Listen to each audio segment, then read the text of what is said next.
Quand on parle de maladie et de défense immunitaire, on pense souvent aux anticorps. Mais entre le moment où la bactérie envahit l'organisme et que les anticorps sont produits, il se passe environ 2 semaines. Alors en attendant, que se passe-t-il dans notre organisme?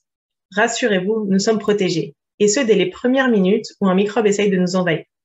Des millions de petites entités sont mobilisées très rapidement et attaquent sans merci les menaces microbiennes. Ces entités sont les neutrophiles, représentés ici, qui font partie de la famille des globules blancs. Alors comment ils tuent les microbes?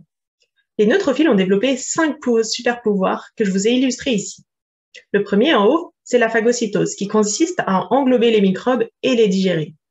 Le second, c'est la production de messagers chimiques qui vont permettre d'aller chercher du renfort et d'appeler d'autres globules blancs. Il y a aussi la bien nommée dégranulation. C'est la libération de granules pleines de composés toxiques à l'extérieur de la cellule. Les neutrophiles peuvent aussi transformer l'oxygène en oxygène réactif. Et cet oxygène réactif est toxique pour les microbes. Enfin, ils peuvent libérer des nets, qui est l'acronyme anglais de piège extracellulaire des neutrophiles.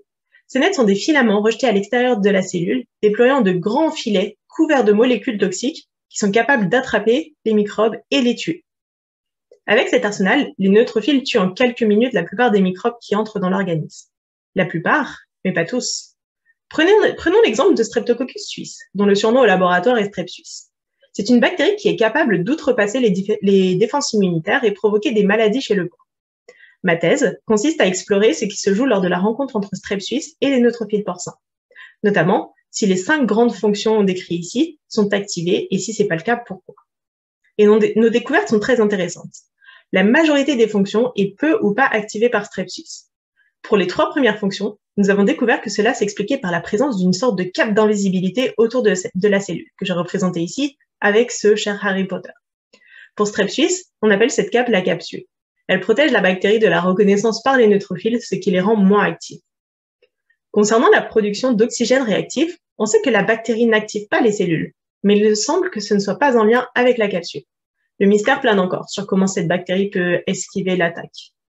Mais il y a une fonction activée en présence de Strep-Suisse. Ce sont les nets. Alors pourquoi cette fonction est activée et pas les autres? Nous ne sommes pas encore sûrs de la réponse. Mais une des hypothèses, c'est que les neutrophiles, démunis, déclenchent ce mécanisme lorsque les autres fonctions ne permettent pas d'assurer l'élimination de la bactérie. On peut se demander si le déclenchement des nets met réellement en péril Strep-Suisse ou s'il a développé d'autres stratégies pour outrepasser cette attaque. Encore beaucoup d'études doivent être menées pour décortiquer comment Strep-Suisse survit à l'assaut des neutrophiles, mais ce savoir permettra de développer des stratégies de traitement, comme par exemple en boostant l'activation des neutrophiles pour permettre le déclenchement de leur fonction en présence de la bactérie.